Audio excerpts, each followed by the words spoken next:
Hello friends, आज मैं आपके साथ शेयर करती हूँ साबूदाने का हलवा।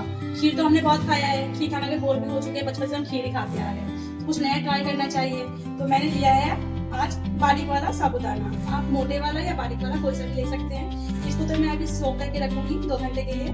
मगर आपको अगर इंस्टेंट बनाना हो तो आप इसके लिए गर्म पानी करें और गर्म पानी में इसको सोक कर दें, तो ये जल्दी से सॉफ्ट हो जाएगा। फिर मैं आपको दिखाती हूँ कि ये कैसे बनता है। और मैं इसको सोक करने के लिए डालती हूँ